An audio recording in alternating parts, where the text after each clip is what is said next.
Hello and welcome to Chasing Leviathan. I'm your host, PJ Weary, and I'm here today with Dr. Lee Braver, professor of philosophy at University of South Florida. And we're here to talk about his book, Heidegger on Thinking, Elements in the Philosophy of Martin Heidegger. Dr. Braver, wonderful to have you back on. Thanks for having me again. I enjoyed it last time. This can be another enjoyable conversation, I'm sure. Yeah, I want to publicly thank you that I think you were the first professor to really give me a chance. And so definitely led me down a really interesting and exciting road. And so I thank you. I think we were talking about maybe 40, 50 subscribers then. And so it was really the start of something special for me. So thank you. It was a lot of fun. Just from the start, thank you for making this book. Heidegger on Thinking. I think it's really nice to have something this short and accessible for Heidegger. It's very difficult to do. But with that said, why this book? How did this project kind of come about? What was your purpose in making it? Well, like with all my scholarship, it was for the money.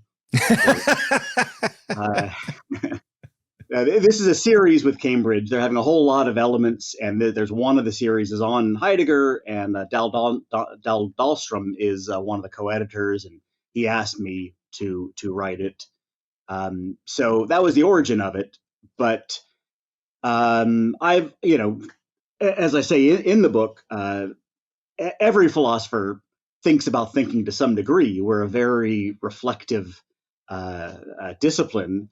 And what we're doing is thinking, and so it's just almost automatic to think about thinking to some degree. But I don't think anyone does it in such a focused, extended way as Heidegger does. So it has always been one of the most fascinating parts of Heidegger, because although on the one hand you could see it as this narcissistic, self-closed-in tiny little circle that all he's thinking about is what he's doing, or just what is only of interest to philosophers.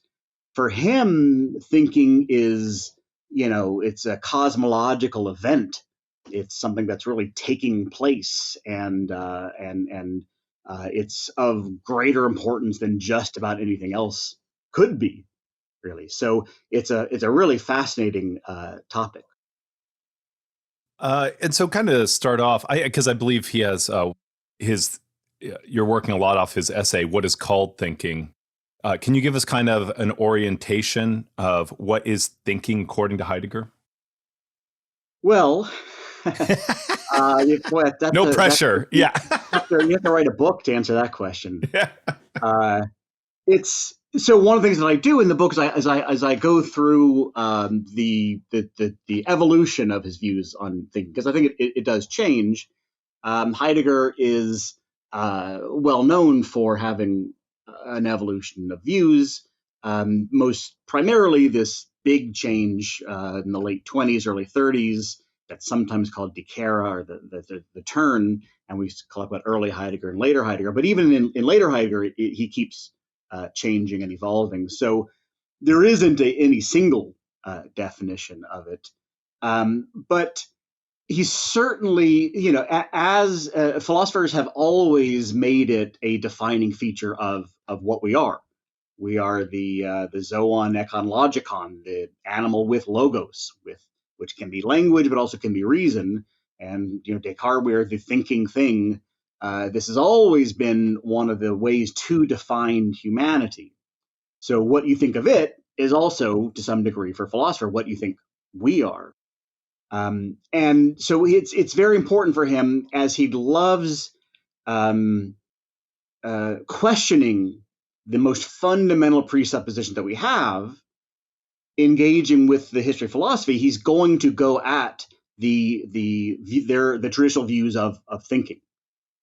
So that's, I think, one of the other reasons why it's so central in his view. And in the early work, especially the division one of being in time, one of the things that one of the presuppositions he's going at is this sense of thinking as this fully conscious, articulated, rational, defining view. I mean, this is what comes out in the Platonic dialogues when Socrates comes up to people and says, hey, you're a general, well, you must know what courage is. So Tell me what it is.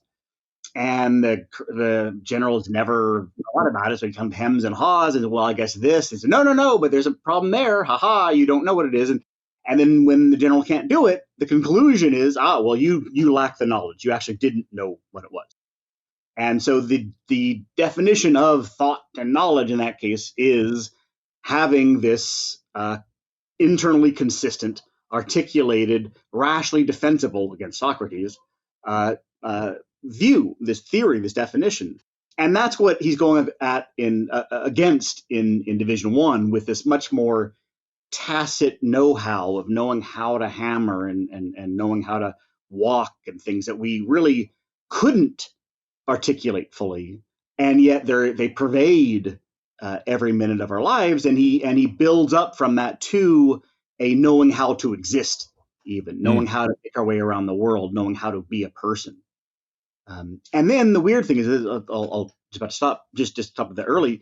The weird thing is, in Division 2, he really kind of changes quite a bit, and he starts being fairly suspicious of that automatic engagement, where you're hammering and you're not really thinking about anything, but you're doing it in an intelligent way.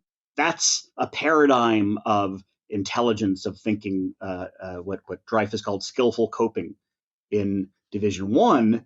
But then in Division 2, that becomes, in this more existential sense, a way to fall asleep at the wheel of your own life, and to get so absorbed into it that you forget to live. You're no longer living what Thoreau called deliberately. You're just going with the flow, and then you have to break out of that. So it's very strange that the hero, in a sense, of Division 1 becomes the villain of Division 2, and this is one of the things I actually pointed out to Dreyfus, because he focuses so much on Division 1 and he praises that skillful coping to the skies, and his work is wonderful. But then, if we're talking about Heidegger has so much negative to say about it in Division 2, and it's very peculiar. Two of the terms that are a big part of how Heidegger talks about thinking are wondering and dwelling. Can you talk a little bit about how wondering and dwelling, I mean, you've kind of touched on it already. How do wondering and dwelling teach us to think better or to be better? So, first of all, I realized I didn't answer your first question because I went right to the early stuff, and no worries. Later. But wonder is, Plato and Aristotle both say that philosophy begins in wonder.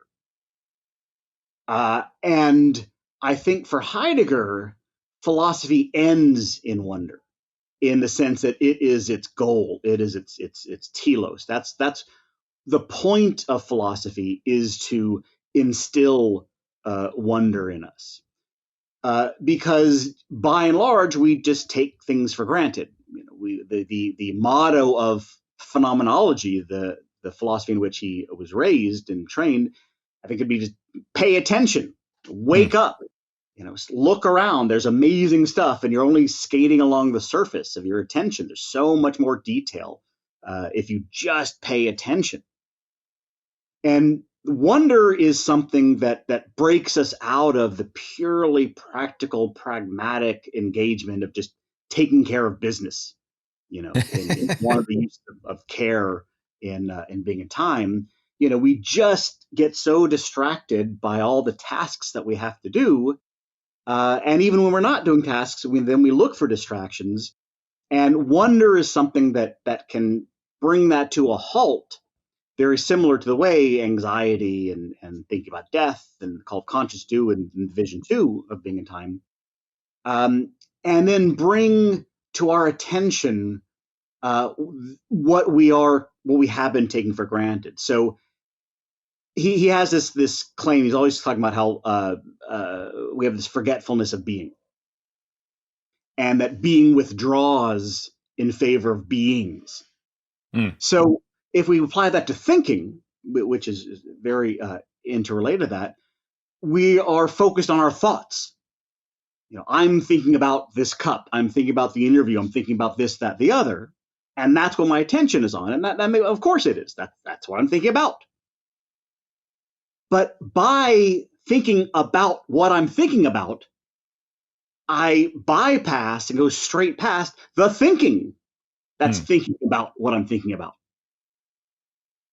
I'm so focused on the content, on the topic, on the subject, that I go straight past the fact of thinking about it, the fact that I can think about it, that I have this miraculous capacity to engage with the world in this peculiar way, to think about it, to reason about it, to think about it, and to pull out these argumentative chains out of experience. That's it didn't have to be that way. It's contingent. Animals can't do that, perhaps. And so it's a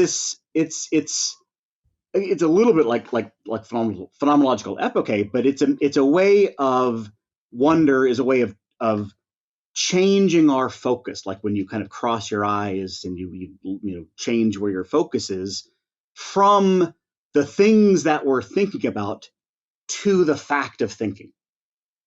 And that's like moving from beings to their being.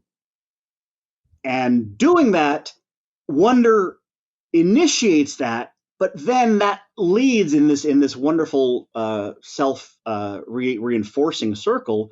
That leads to the greatest wonder of all, because now we can really be in awe of this fact and be tremendously grateful. And in this wordplay, which one of the very few that actually survived translation, he says, "Thinking is thanking." And it's in German as well as English. Yeah.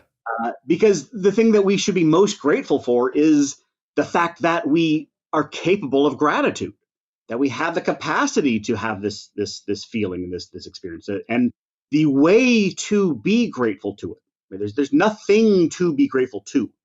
We're not being grateful to being like a god who has done something for us. He uses anthropomorphic language sometimes just because we don't have a vocabulary for it.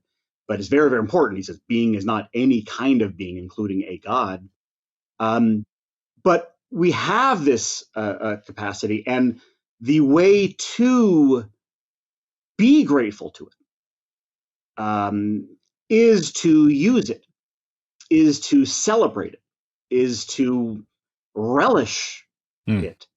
Whereas we have been taking it for granted, we should be sinking our teeth into it. He calls it at one point a feast of thought, right?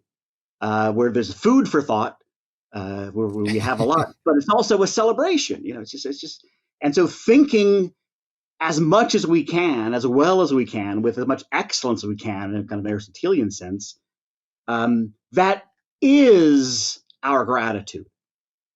It's not an expression of, not separate. That is the way to be grateful to it, and that is the same as wonder. And he talks a little bit about you mentioned it kind of near the end,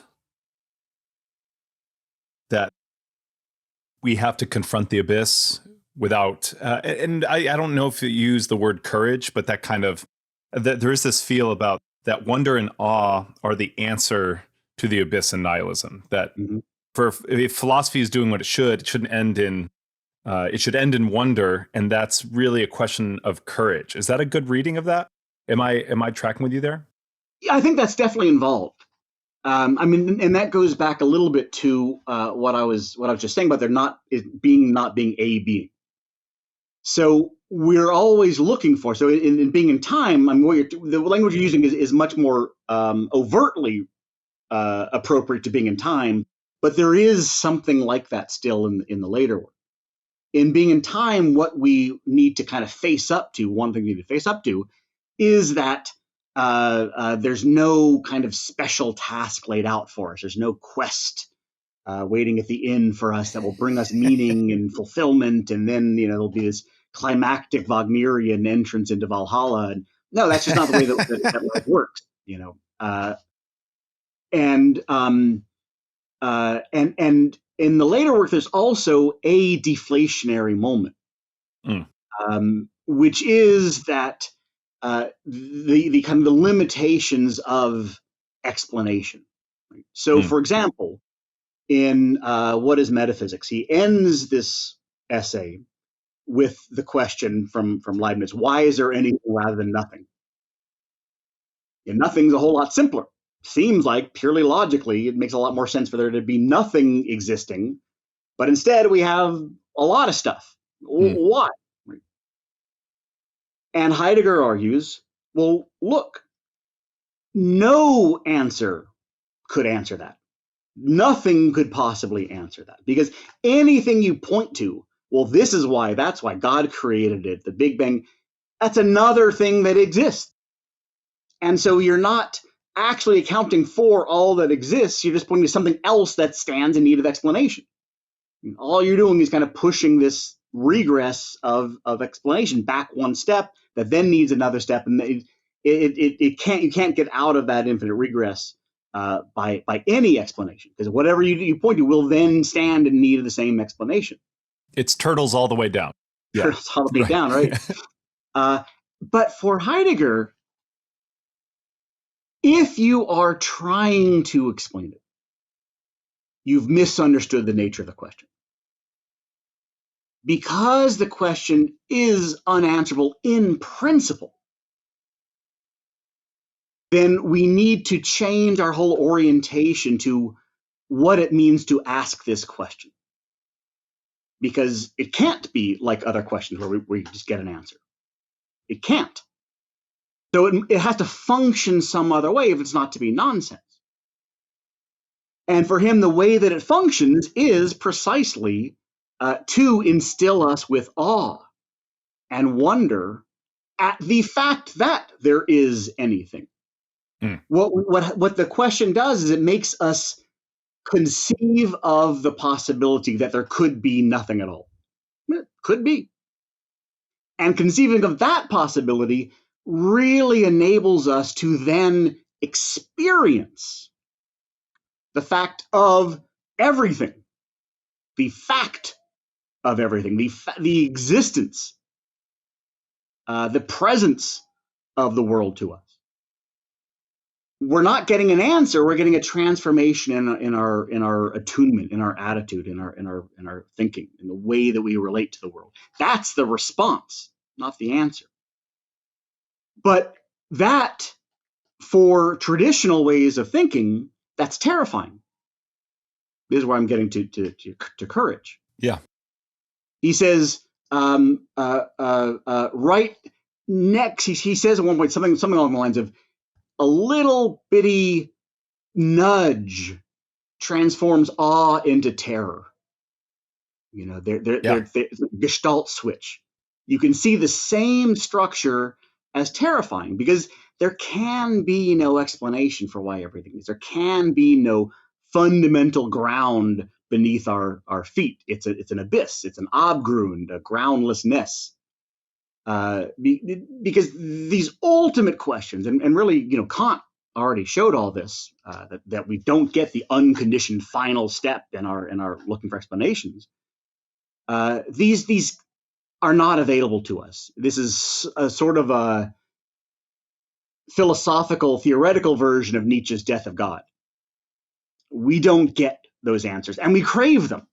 We desperately want them.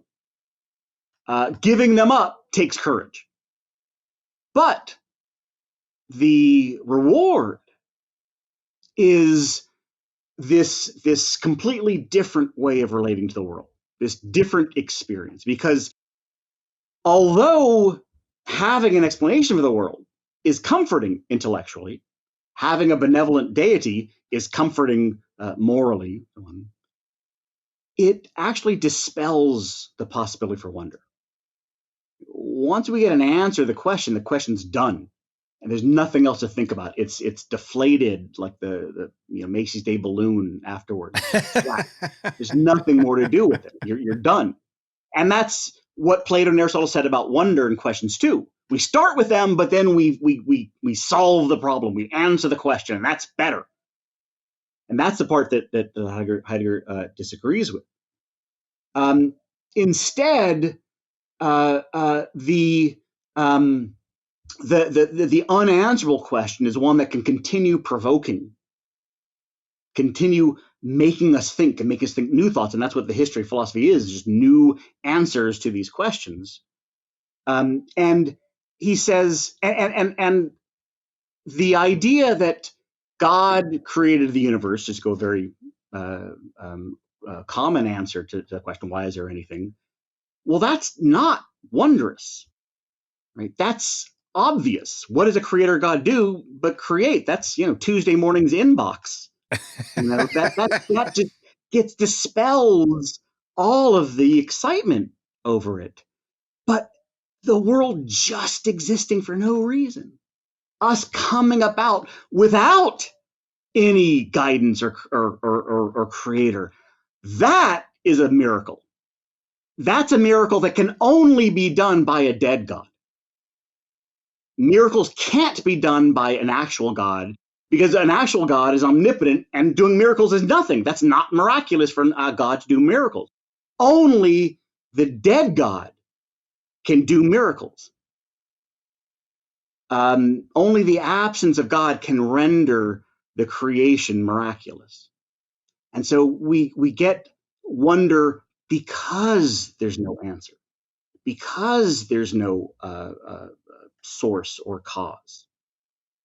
That's a vastly, and there are a number of these kind of atheistic evolutionary biologists, who will say similar things, that this is just so spectacular that evolution did this without anyone guiding, so much more exciting.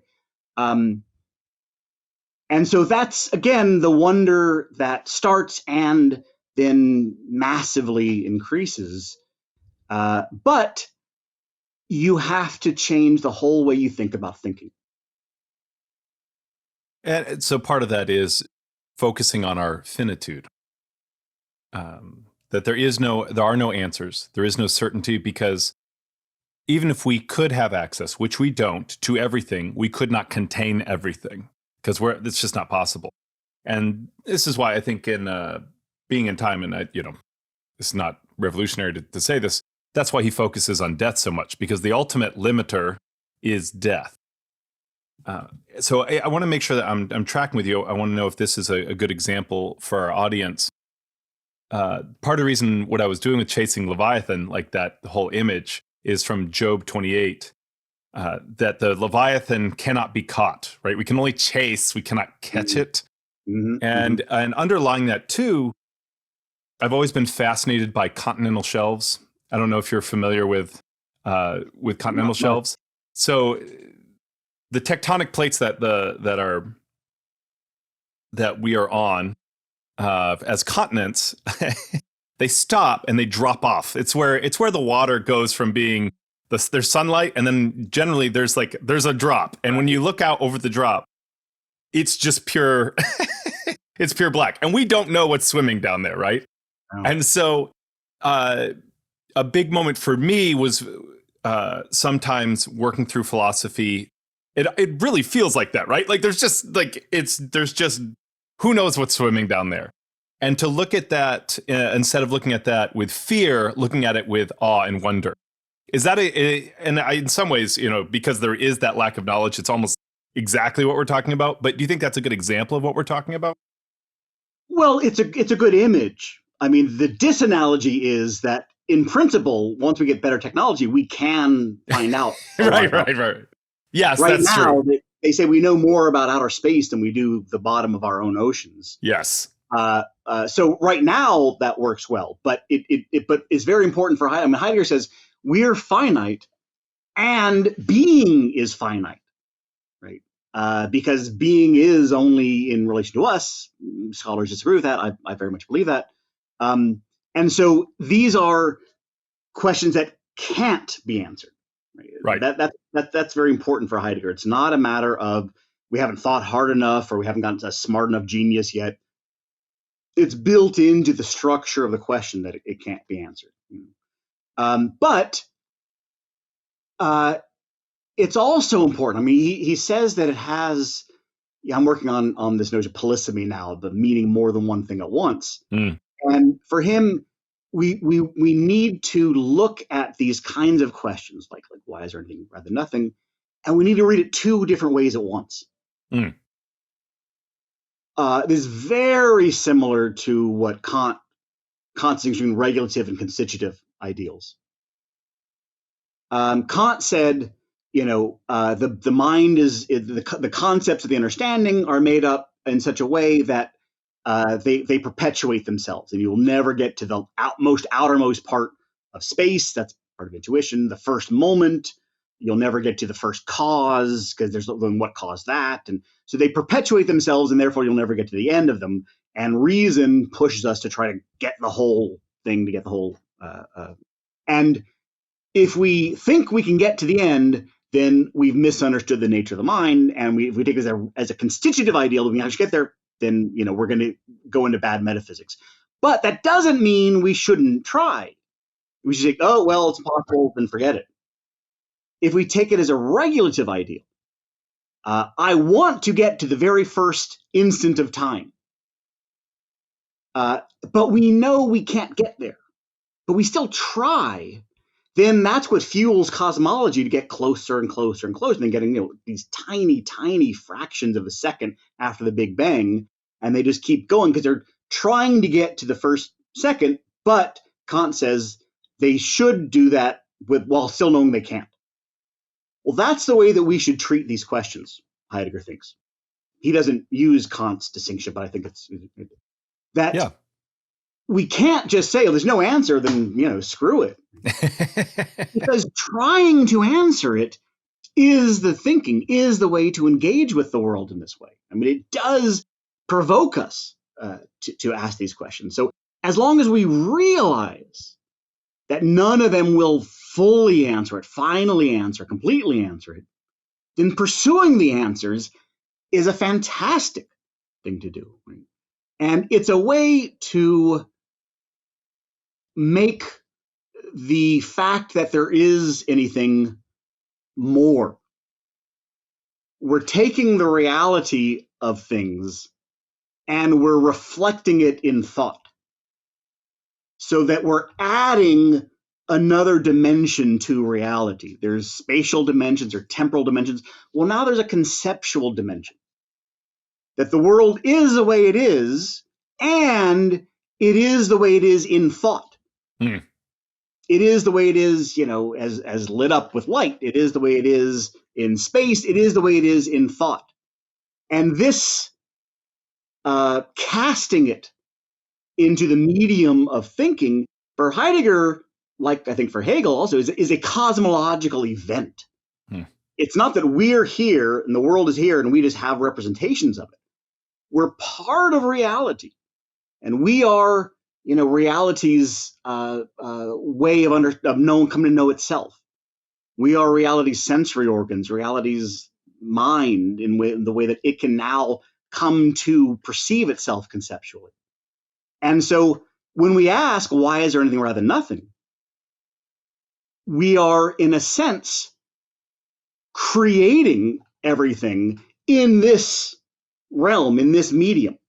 So why is there anything rather than nothing? Well, for one reason, for us, because we're asking the question. The question creates everything in this realm, right? Just by thinking it through. And maybe I'm way off base here, but it is in some ways this an answer to, I believe it's Parmenides, the question that like how can we conceive of nothing? As soon as we think of it, it is something, but it exists in this conceptual dimension. Like that. So by thinking, we give existence to nothing. Is that an answer to that, or am I off base there? Well, I mean, the problem is we have to get into what we mean by nothing. Maybe that's too big of rabbit. Yeah. Oh, it's a huge topic. I mean, Heidegger's fascinated by it. Yeah. He talks a lot about nothing, which, of course, many skeptics say, yeah, exactly. That's all he's talking about. Right. But no, I mean, for Heidegger, as I understand him, mm-hmm. being is what, as we experience it. There's no noumenal realm and then our experience of it. There's no world in itself and then our experience of it. We can't talk about intelligently experience the world as it is apart from us. We're only talking about the world as we experience it. And the world as we experience it is shot through with nothingness in all kinds of different ways. Mm.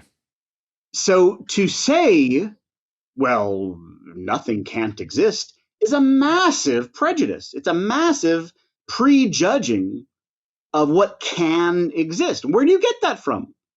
Right?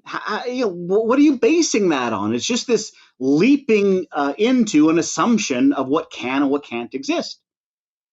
If we encounter nothingness, then why not? Why can't we say that it is? It has to be in a completely different way than being, of course. But we can have this ontology of non-being, a non-tology, I guess, just as much as we can have an ontology. We just have to figure out the rules of it, the way it operates. And he's written books and books on that. And I think you've touched on here a little bit. Can you talk, now that we've talked a good deal about wondering, can you talk a little bit about dwelling?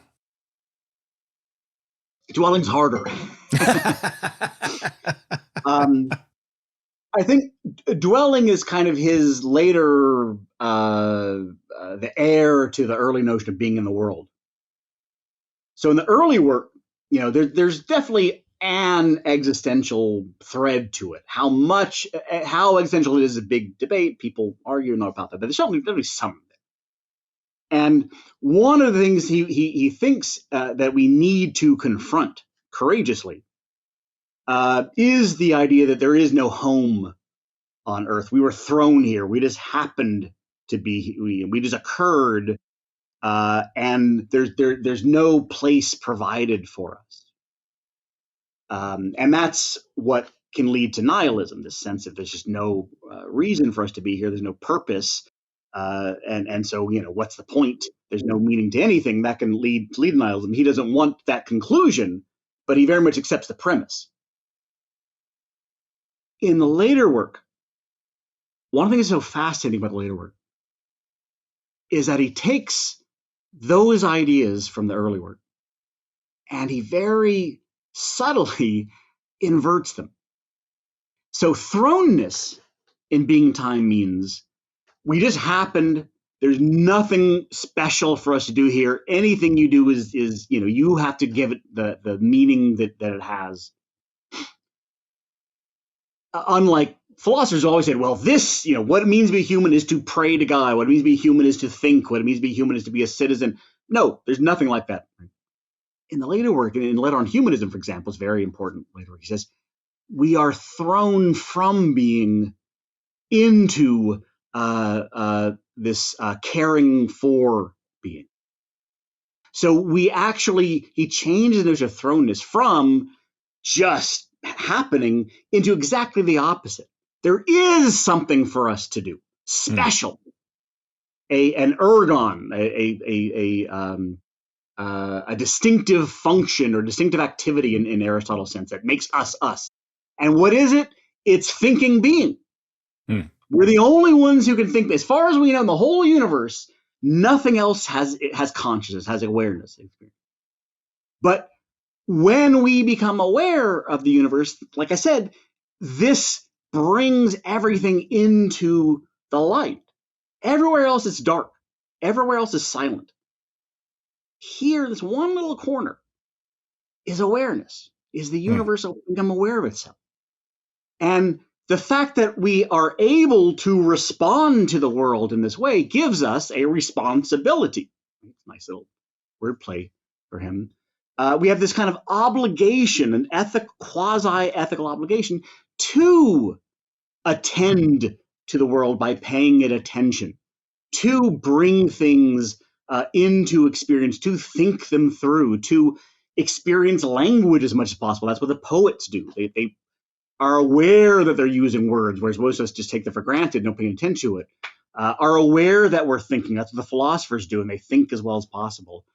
And that is our home in the world. That is our special activity, the thing that we are, in a sense, and we have this all, I break my fingers for all the scare quotes I have to use here because he's using the words in very different ways. That is our destiny. That's the thing that makes us us. And so when we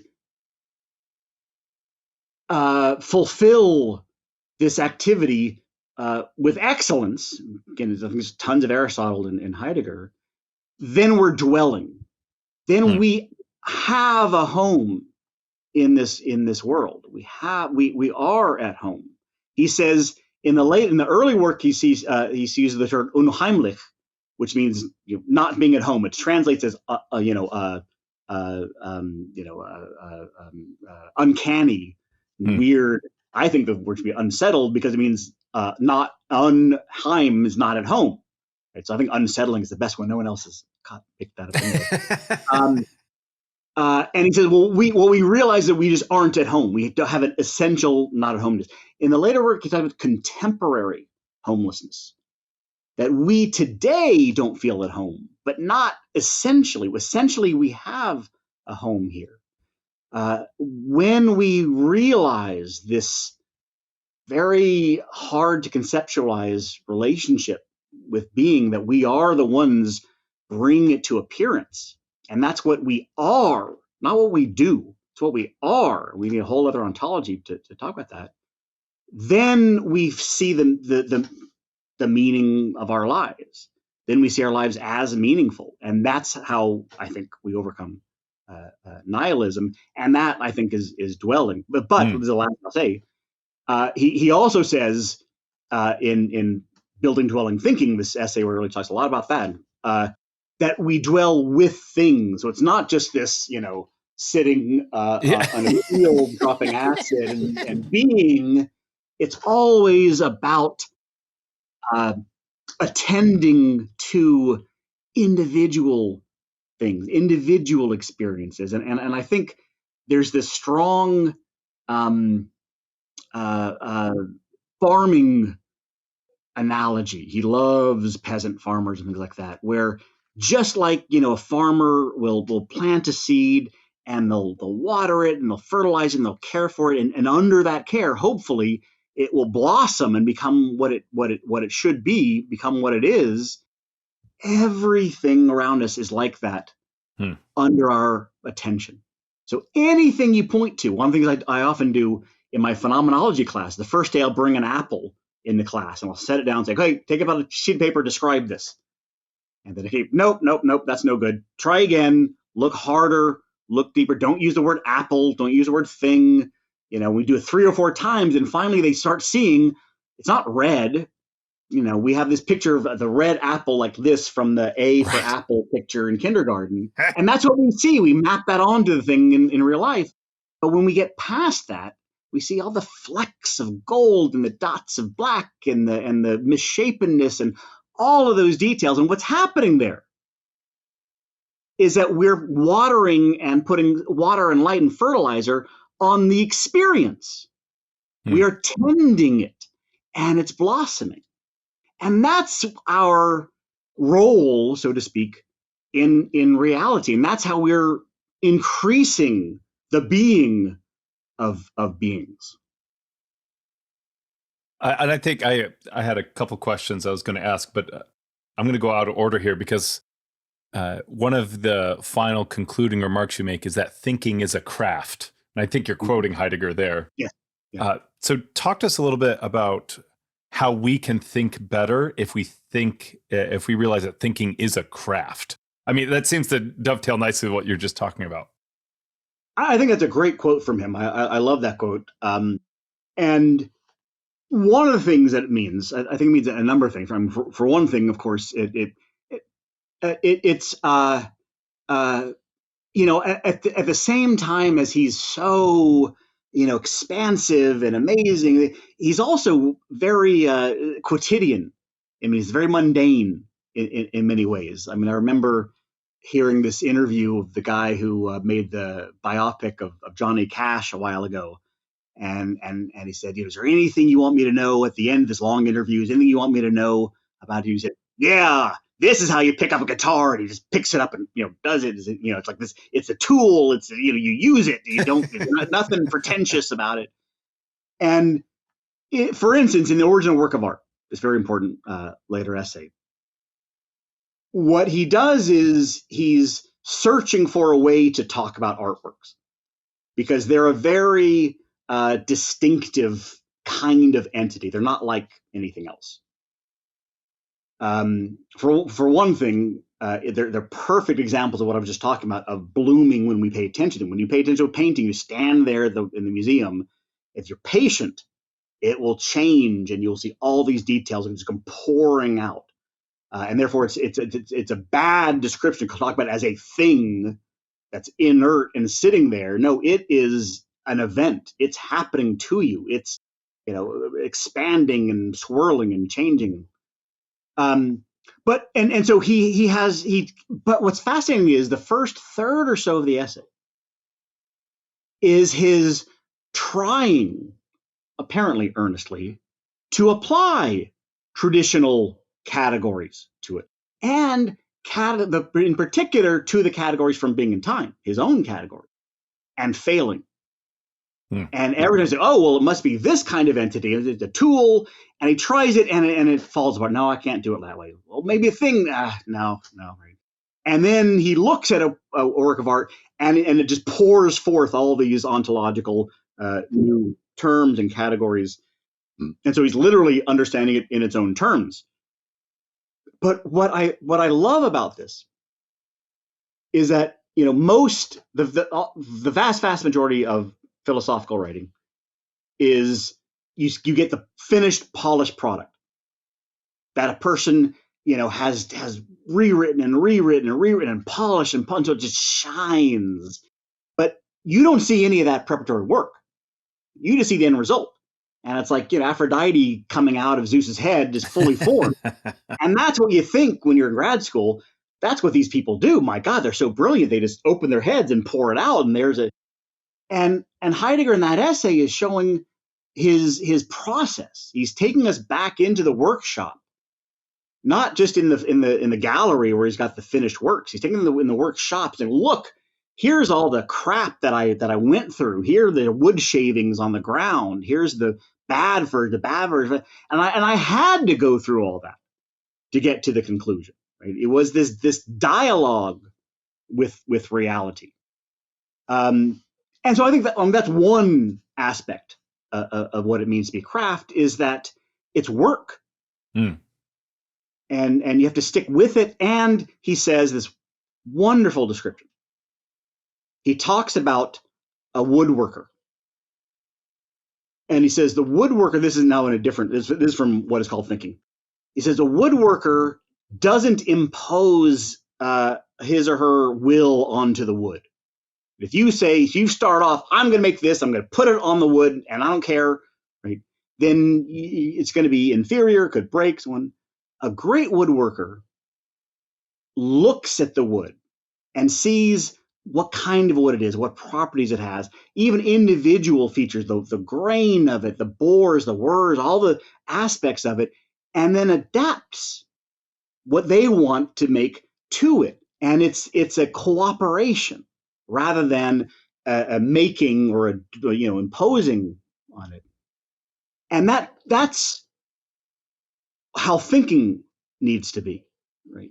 That we aren't striding forth and making arguments, right? We are in this back and forth with the world and with ideas, right? It's very important for Heidegger that, he says language speaks and thoughts think, and, we aren't just controlling these. If we control them, then we can make our arguments do anything we wanted. But they have an opinion. They're fighting back and they resist. And it's always a dialogue. There are no monologues. And so he says what it means to be a great poet is to listen to language. What it means to be a great philosopher, a great thinker, is sensitivity to thoughts, receptivity. And I think that's also an essential part of the craftsmanship. And you talk about this difference between looking at the apple and looking at the work of art. You talk about watering and fertilizing when you look at the apple, but that's us as humans adding the conceptual dimension to it, because that's what we do. Whereas with art, the conceptual dimension is already there because it is worked on by humans. Is that, am I reading that correctly? And two, is that why Heidegger's so fascinated by art? Well, I'd say a couple of things. First of all, yes, the conceptual dimension is there to the apple because we're there, but we couldn't make it out of thin air. Yeah. It has to have what, in traditional language would be the potential for that. So again, it's a cooperation, right? It's not that we're creating it; it's that we're drawing this potential out of it. And then for the artworks, one of the things that Heidegger really, really emphasizes is that in a great work of art, you never lose sight of the materials it was made out of. Mm. So, Van Gogh is his go-to artist, and it works perfectly for Van Gogh. He was going to do it with clay, but I think it works really well for Van Gogh. Van Gogh, his paintings have this incredibly vivacious scene that you see of the roiling sky or a cafe at night or a self-portrait or whatever, but you see every single brushstroke also. So that, he calls it a strife, that back and forth between the raw materials, which are inherently meaningless, let's say, right, and the scene they make out of it, which is meaningful to us, that back and forth for him is indicative, or not symbolic, but it's kind of like a microcosm of how we live. I mean, our whole lives, we have the thrownness, but then we have the ways that we engage with that, the ways the patterns we make out of that. And one of his favorite examples in that essay is a Greek temple. Yes. And you think about religion. I mean, what is religion but giving us rituals to integrate what are inherently animal biological facts into a meaningful pattern of what a life should be. So we have birth. Well, that's just an animal, a thing falling out, right? But we make it a baptism. You have puberty, so you have a confirmation or a bar mitzvah or bat mitzvah. You have mating, but you make it into a wedding. You have death, last rites, a funeral.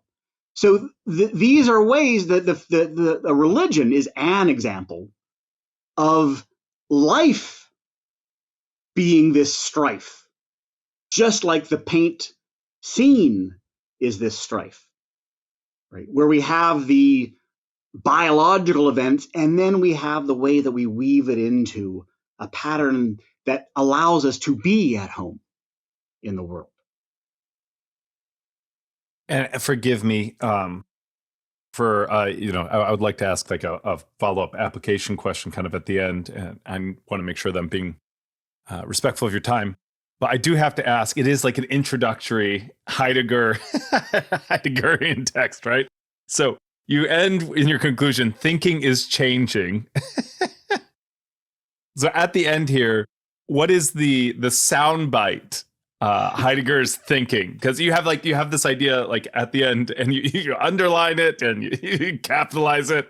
It seems to be like you're saying the best that you can, the best short answer for what is Heidegger's thing on thinking is changing. Can you explain that a little bit?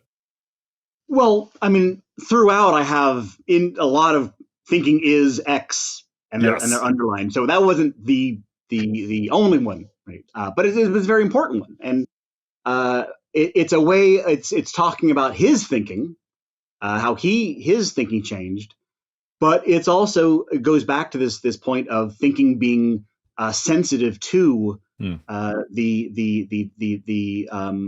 its subject matter, what it's thinking about. It's reactive, it's responsive, it's not one-way street, and it's very important for him. He thinks that the way that we've been thinking for like 25 centuries is metaphysical, is not wrong. That doesn't really make any sense, but it's kind of narrow and limited. And he wants us to open ourselves up to other possibilities. We've been so narrowly focused for so long, and there's so much more. Just like the apple, we have the kindergarten A for apple picture, and we see that everywhere we see an apple. So we see, basic logical, the way we've been thinking is metaphysics of a certain way that beings are, this way the thinking is, and it's useful, it's productive, but it's also very limiting. And there's so much more to it. And if we attend to our thoughts the way we attend to a painting or the apple, it will teach us all kinds of new things. And that's what Heidegger's whole work is him just attending to these thoughts and following where they go. And Hannah Arendt called it thinking without banisters. Right? It means just going off the map where we have where it's filled in, and going to where it's unexplored. We don't know how to go around. We don't know, where he's intentionally getting himself lost, because that's the only way we discover new territory. But a territory here is so different that we don't even know how to move in this space. And so and it's so exciting to follow along with him in these fundamentally different ways of thinking. So many philosophers, especially continental philosophers, talk about, metaphysics, logic, that's not the only way to think, right? What I've been doing lately, what I'm working on lately, in the next couple of books I'm writing, are an exploration of what these alternative ways of thinking, writing actually are. Not waving your hands, not IOUs, there are. What are they? How do they work? Let's get the grammar book. Let's get the logic book. And of course, part of what they are is that there aren't grammar books and logic books, so it's a little problematic. But really explore in detail how these other ways of thinking work. Because they do it. Nietzsche does it. Heidegger does it. Derrida does it. They're there. Mm-hmm. And I'm trying to kind of show how their thinking moves and how they put thoughts together in a very, very different way. And so thinking changing is crucial. We have to open ourselves up to that ability, or Heidegger will remain a closed book. The amount of times that I've heard continental philosophers say we need to think differently, but then they don't think differently, that IOU is quite large. Right. Exactly. I mean, but what I'm trying to, in fact, I just, in the introduction to the book I'm writing now, I say, this is a page, there's a chapter from a grammarian book, a grammar book from, the other beginning, what Heidegger calls the other beginning. Right? After this massive, massive change, this is a book of the grammar of it, of how writing works, how language works. So I'm giving the actual rules. Again, you got to do all 20 years of the rules, the way that writing works in this alternate way. Because you can't just say that and then stop. You can, but it's not very useful. It's not satisfying. And why should I it's not. Yeah. Because these guys do it. They really do it. They really are. And you can't rationally persuade someone to think in a different reason, right? Because the other reason those reasons won't hold water in the reason they're using now. That's the whole point of being different. The only way you do it is by thinking this other way, writing this other way, and having people slowly acclimate themselves to it. And so I'm trying to be the oxygen tent, the midway point. I don't know how the metaphor goes. I'm trying to help with that acclimating, because it's very, very hard. It's taken me, decades, but God, it's amazing. It's exhilarating to see these different logics. It's the most exciting adventure I've had in my intellectual career. That sounds amazing. We'll definitely have to have you back on for that. All right, great.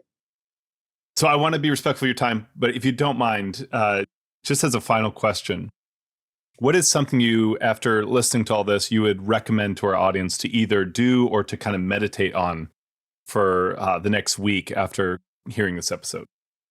Oh, that's a tough one. Well, what they can do is send me $20. Yeah. Besides buying your excellent book. Yes. Buy it. I mean, I think one thing is really this thing that Heidegger always wants to do is just, he calls it staying with things. Hmm. I mean, and try it as a real exercise, just to sit and look at something, and you got to be patient, because you're going to want to run off. It's a little like meditating. Your monkey brain wants to go, and just look at it and let it open up, let it unfold. Of course, it works best again with things like works of art, but in theory, it should work with anything. Yeah.